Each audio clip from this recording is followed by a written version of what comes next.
the whole concepts of limits at infinity brings us to the idea of horizontal asymptotes. Now, if the limit of f of x is equal to L, so if the limit of f of x is L, and L obviously is a real number, as x approaches infinity, then L is said to be a horizontal asymptote as f. And that's why we say asymptotically the function approaches, like f of x equals 1 over x. As x goes to infinity, asymptotically the function approaches 0. So 0 is said to be a horizontal asymptote.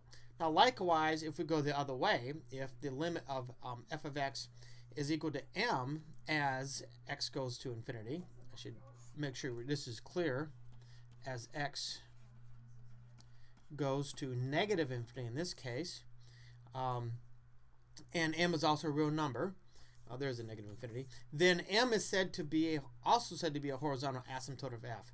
Now L and m don't necessarily have to be the same value.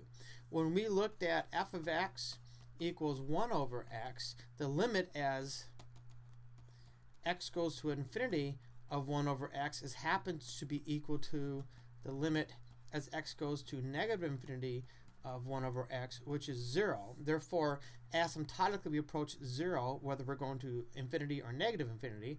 0 is a horizontal asymptote in both directions.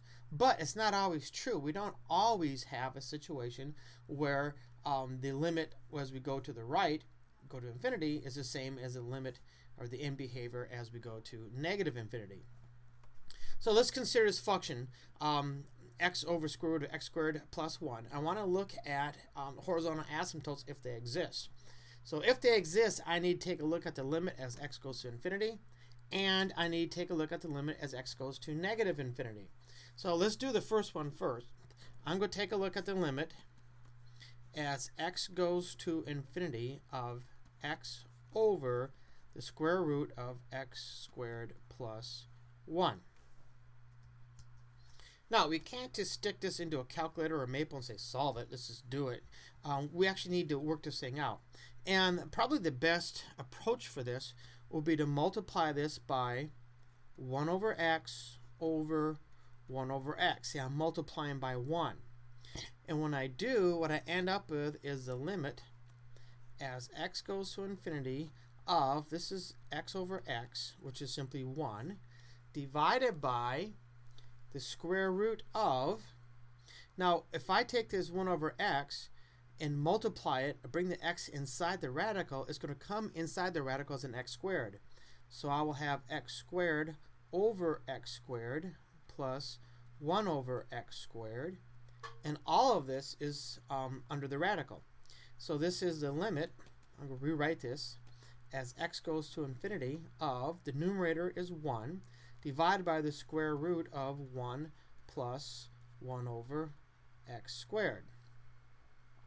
Now notice if over here, if I simply let x go to infinity in both cases, what this would do before I did this, so pretend like that's not there for a minute.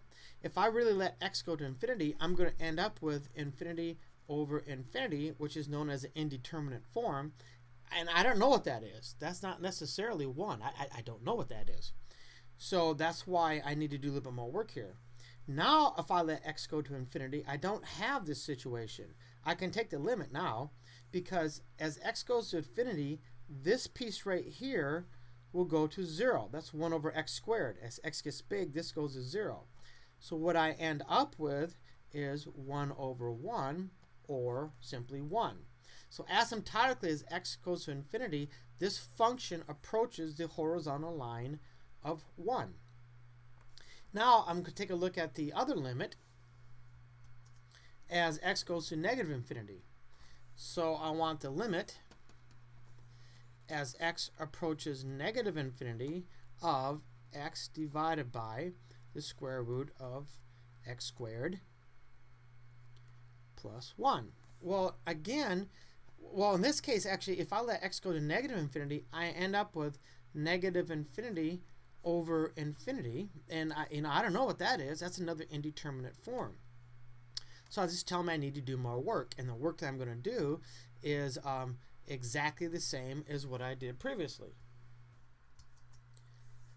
I'm going to take this and multiply by 1 over x over 1 over x. So this is actually equal to the limit as x goes to negative infinity of x over the square root of x squared plus 1 times 1 over x over 1 over x. Now, we need to keep in mind that as x goes to negative infinity, these are actually negative values here.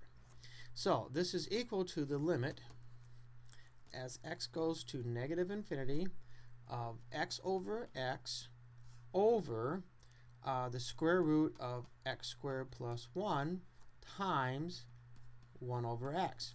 Now, the x's are negative, so there's actually a double negative here, so it's still going to cancel out. This is just going to give me 1. But when I move this in, see, there's an x is actually negative, so I got to keep track of that fact, because obviously when I pull something out of the radical, it's going to be positive. So I can't just move it in. I can move the x in, but I have to keep track of that negative, so I'm going to remind myself that there's actually a negative out here. So I'm going to take a look at the limit as x goes to negative infinity of 1 over the square root of x squared plus 1 over x squared. I'm going to erase this just a little bit to, there we go. So this is the limit as x goes to negative infinity of 1 over the square root of x squared over x squared plus 1 over x squared. And again, I'm kind of reminding myself that there's this negative floating around out here. This will be equal to the limit as x goes to negative infinity of 1 over the square root of 1 plus 1 over x squared. And again, I got this negative floating around there. This piece here still goes to 0. So this is still 1, but I have this negative. So this is actually equal to a negative 1.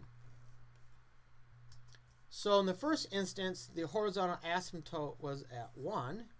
And in the second instance, the horizontal asymptote was at negative 1. So let's go ahead and jump into Maple here, and I'm going to produce a quick plot of this thing, a graph, to see what it looks like. So I'm going to plot.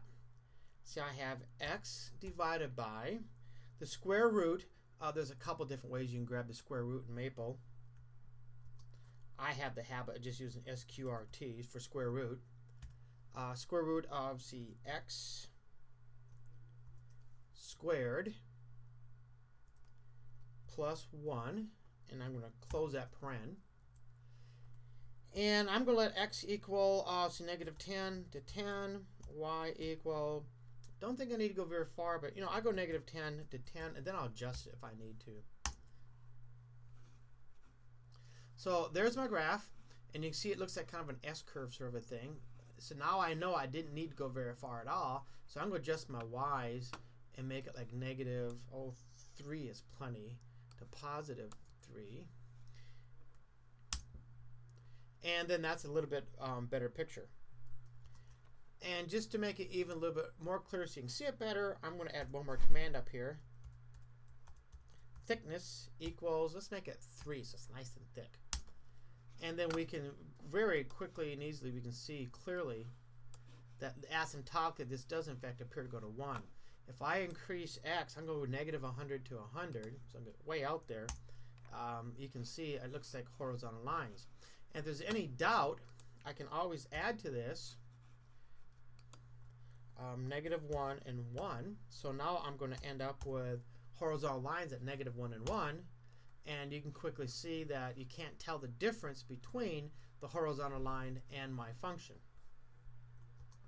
So clearly, asymptotically, they do go to plus and minus 1.